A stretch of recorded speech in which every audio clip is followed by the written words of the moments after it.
Bonjour à tous, bienvenue pour ce 9e épisode de T'as vu, le magazine des étudiants en M2 journalisme à la FLSH. Au sommaire de cette édition, la rencontre avec le créateur d'un site spécialement conçu pour les étudiants, un festival organisé par la CIMAD, une nouvelle structure de sport urbain à Lille et l'agenda du week-end. Vous êtes étudiant, vous voulez de l'actu ou des bons plans, le site internet Snitch a été créé il y a peu. Nos journalistes Charlotte Benoît et Juliette Guinter sont allés à la rencontre de Quentin Laurent, un des fondateurs du site. Je suis journaliste depuis 3 ans. Je suis diplômé de l'école de journalisme de Toulouse en fin 2013. Je suis lillois d'origine, mais j'ai pas eu le concours à Lille en fait. Par contre, j'ai un homonyme qui a eu le concours la même année que moi, donc tout le monde a cru que c'était moi. Mais moi en fait, je suis parti à Toulouse et lui il est arrivé à Lille à ma place. Voilà, un Quentin Laurent a remplacé un autre Quentin Laurent. Et quand il a fini l'école, moi je suis revenu en fait ici. Je suis travaillé pour La Voix du Nord pendant un certain moment. Et bon, c'est assez difficile en ce moment dans la presse écrite. Hein. C'est pas forcément la partie du journalisme qui est en plein essor. Donc du coup, on se lance dans l'aventure du web. On pense aussi que le web, en fait, c'est l'avenir de la presse écrite, si ce n'est déjà le présent. Avec Aurélien, on se connaissait depuis qu'on avait fait le master journalisme ici à la Cato. Moi j'ai fait 1 an, lui il a fait 2 ans. À la fin de la première année, moi je suis parti à Toulouse. Donc on s'est perdu de vue en fait pendant quelques années. Puis on s'est revu l'année dernière en fait, comme ça. Il m'a invité à Sacré-Maillard donc j'y suis allé. Bon, c'est pour la petite histoire, mais c'est important les rencontres en fait. C'est pour ça que c'est important de bien le raconter. C'est qu'en fait on s'est revus. Lui était en situation précaire, moi aussi. J'étais en CDD régulier à La Voix du Nord, mais sans avoir de perspective un jour d'être en CDI et d'avoir une embauche. Donc on s'est dit bah tiens, pourquoi pas se voir et parler un peu boulot. Puis Aurélien, un jour, il m'a parlé justement du potentiel en fait, du milieu étudiant, que lui, pendant ses années à la Voix de l'étudiant, il avait constaté qu'il y avait des choses qui n'étaient pas traitées du tout et que ça pouvait être intéressant de le faire. Et moi, ça faisait quelques temps aussi que je cherchais en fait un projet web dans lequel m'investir.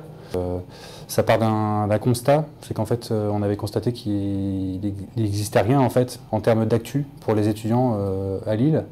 Il y a effectivement la voie de l'étudiant qui est plus axée sur l'orientation, la formation, etc. Mais il n'y avait pas vraiment d'actu proprement dit, c'est-à-dire d'endroits où les étudiants ont un porte-voix en fait, qui permet de parler des activités qu'ils font, des engagements qu'ils peuvent avoir dans les associations ou des choses comme ça. Et après, il y avait aussi sur la partie bon plan, où en fait pareil, ça part d'un constat, c'est qu'en fait on a trouvé nulle part où on pouvait en un clic, trouver en fait tout ce qui est tarifs étudiants sur la métropole lilloise. De nous, en fait, ce qu'on veut faire, c'est mettre en avant les tarifs étudiants qui sont proposés par des entreprises pour les étudiants.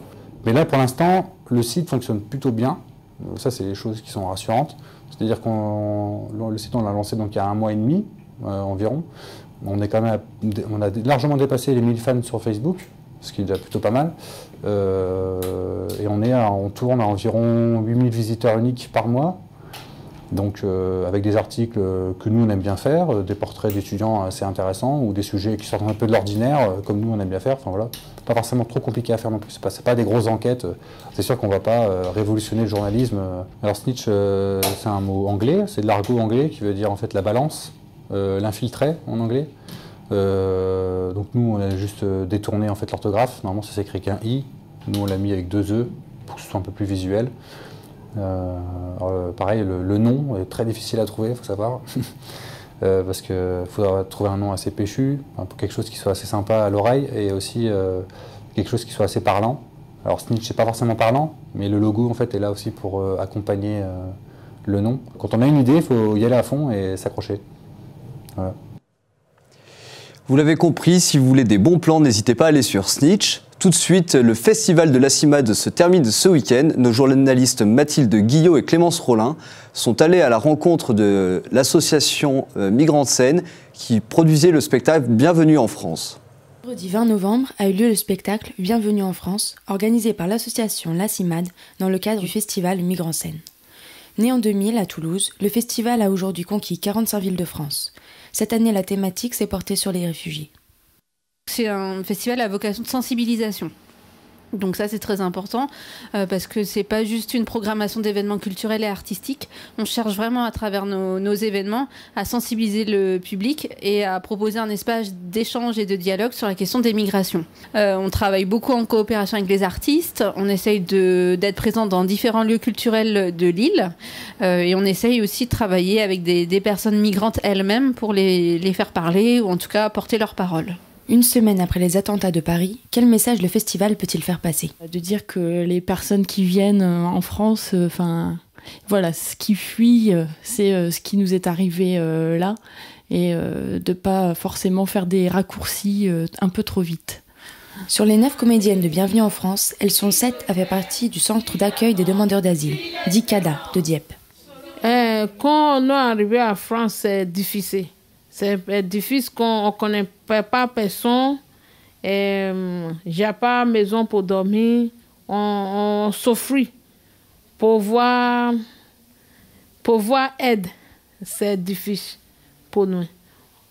Et le théâtre, il peut aider nous pour connaître les gens, pour parler devant caméra. Moi, il n'a jamais fait. Bon, le théâtre, il me fait faire maintenant, c'est bon pour moi.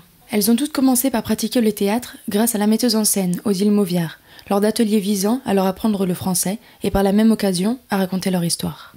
C'est une pièce témoignage, mais je peux pas cacher qu'il y a dedans, j'injecte surtout avec le rôle de la directrice du musée. J'essaie de dire que on est bourré de contradictions en fait. Et je me mets dans l'eau. Hein. Comment une personne va réagir pour dire, si on lui dit accueille-le, il peut aller chez toi. Et elle dit mais non, mais que c'est pas possible. Le spectacle s'est fait avec la participation de 2 bénévoles, dont Dominique. Elle-même fille de réfugiée, elle incarne une conservatrice de musée en premier lieu raciste, qui appelle la police quand elle trouve Djira, une jeune Congolaise qui se cache dans son musée afin de ne pas se retrouver à la rue. Dans la population française, il y a plein de gens qui sont dans ce cas-là et qui sont capables d'avoir des discours complètement racistes et infâmes, quoi. Comme le fait cette femme quand le personnage que j'incarne au départ. Elle est odieuse. C'est une expérience que j'avais jamais fait parce qu'on mêle le réel et à la fiction d'une manière tellement forte et intime que voilà, c'est vrai que c'est une expérience à la fois difficile au départ mais extrêmement enrichissante. Moi je suis vraiment très heureuse d'avoir fait ça, quoi. Puis voilà, j'aime beaucoup ce qui s'est passé entre nous.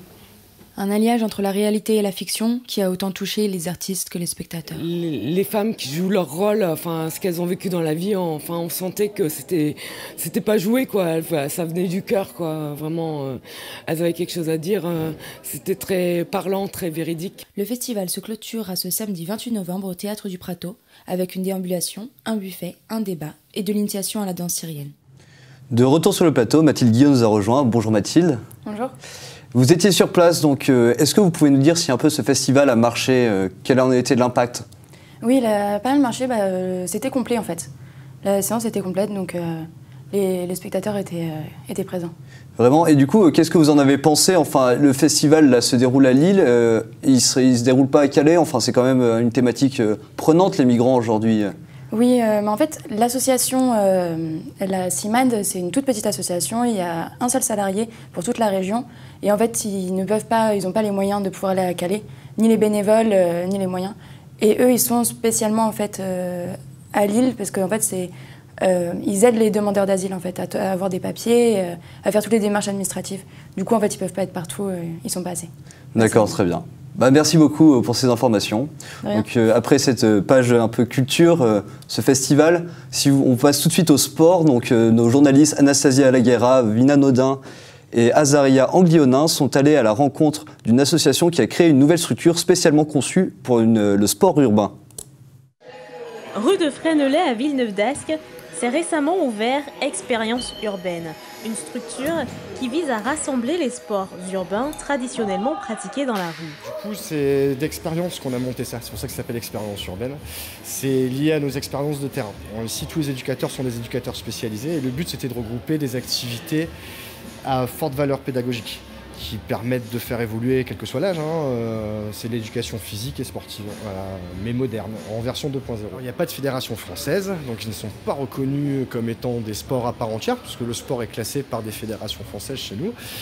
On n'a pas forcément de compétition, on n'a pas forcément les mêmes moyens non plus que les sports dits traditionnels. Le principe des sports émergents, c'est de les faire émerger, justement, un peu comme a pu connaître le hip-hop ou le break ou toutes ces activités-là qui sont nées dans la rue et qui se sont développées au fur et à mesure du temps. Du coup, en fait, ce qu'on fait là, ça existe à peu près partout dans le monde, sauf chez nous. Voilà. Nous, on est les premiers à avoir monté ce genre de structure-là en France. Et dans l'ensemble du concept, l'ensemble de la salle de MMA, la salle de préparation physique, le parcours park, le slack park, ça n'existe partout. Ça existe nulle part, pardon. Ça existe nulle part en France. Ça, c'est un concept unique. Ces sports à l'origine de rue peuvent être exercés pour des motifs divers. C'est accessible à tous parce que justement, il y a plusieurs choses à faire en slackline. On peut très bien commencer par faire de la rééducation pour des personnes blessées par exemple et qui vont se rééduquer sur une slackline. Comme on peut avoir une pratique un peu plus agressive et un peu plus acrobatique avec la jump line. Donc on touche vraiment un panel de public très très large. Pour Naïm, professeur de parcours, travailler en salle retire quelque peu le charme de la rue mais apporte plus de sécurité. C'est toujours mieux sécurisé à l'intérieur que dehors. Que dehors, on n'a pas les tapis, on n'a rien. On a juste les copains qui sont là au cas où. Mais en salle, on a les tapis, on a mis des dalles spray pour des chutes de plus de 1,50 m. Donc c'est beaucoup mieux sécurisé en salle. C'est mieux quand on est à l'extérieur. On n'a pas de limite que là, on est un peu bloqué dans une boîte. Mais c'est très bien quand il pleut ou quand il fait du mauvais temps. Contrairement aux idées reçues, ces sports urbains se pratiquent à tout âge, quelles que soient vos conditions physiques. Je pratique le parcours depuis un bon mois, à raison d'une séance par semaine. Et en gros, je pensais que c'était une activité qui n'était pas du tout abordable. Et finalement, avec des exercices, de la technique, et grâce au prof Naïm, on arrive à tout. Après, il faut un peu plus de temps que pour certains, mais sinon ça se passe bien. Il y a de l'entraide, du soutien, des applaudissements même. Je suis venue la première séance pour découvrir et je me suis dit bon bah ça va être une séance et puis après je reviendrai pas. Et finalement à la fin du cours, Naïm me dit bah alors et donc j'avais vraiment souffert et j'ai mis une petite semaine à m'en remettre. Mais sinon non, ça m'a donné envie de venir parce que c'était abordable. Après les exercices sont adaptés. Voilà, il n'y a rien d'inaccessible. Ces amoureux de sport extrême visent une reconnaissance de leur passion et espèrent la création d'une fédération française de parcours comme il en existe actuellement en Amérique.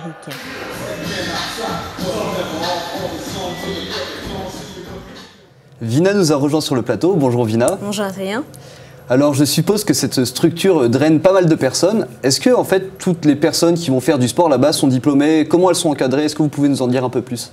Alors il faut tout d'abord savoir que pour qu'il y ait justement des diplômes qui soient donnés, accordés, il faut que le sport en question soit considéré justement comme une pratique sportive, que l'activité soit considérée comme une pratique sportive. Ce qui n'est pas le cas justement de tous les sports que l'on a vus comme le slackline par exemple, mais qui est le cas par exemple du basket de rue, du roller, etc.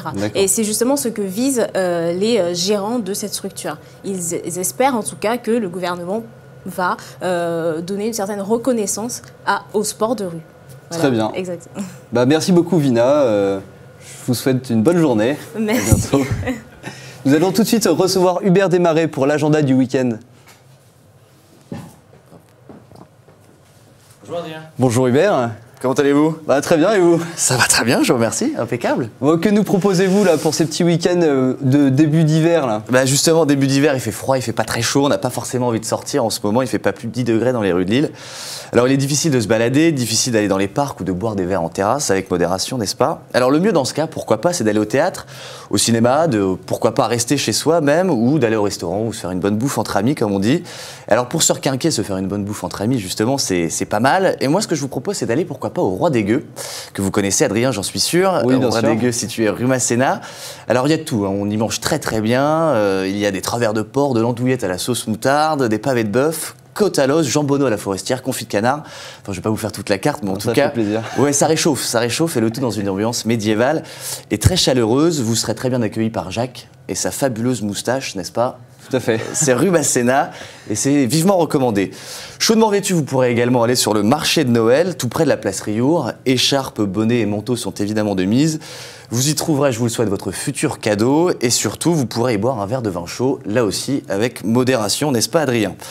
Pourquoi ne pas aller au théâtre aussi? Pourquoi pas hein? Ce soir, vendredi 27 novembre, se joue le spectacle de Michael Dufour, Faites l'amour avec un Belge. Alors, avec modération aussi? Pourquoi pas? Ça c'est selon moi, j'ai envie de vous dire, ça dépend des personnes. Mais en ces périodes de troubles, ça fait du bien de rire un petit peu. Et pourquoi pas aller au théâtre, donc Sébastopol. Le pitch rapidement de la pièce, c'est une femme française et un homme belge qui forment un couple pour le moins hors du commun. La femme aime le foot, la bière et le sexe. Lui aime le ménage, la tendresse et le shopping. Une comédie renversante, paraît-il. Vous pouvez également aller dans les salles obscures, pourquoi pas hein. Il y a quelques bons films en ce moment. Il y a toujours le dernier James Bond, Spectre, qui fait un vrai carton. Il y a aussi Seul sur Mars avec Matt Damon qui cartonne plutôt bien.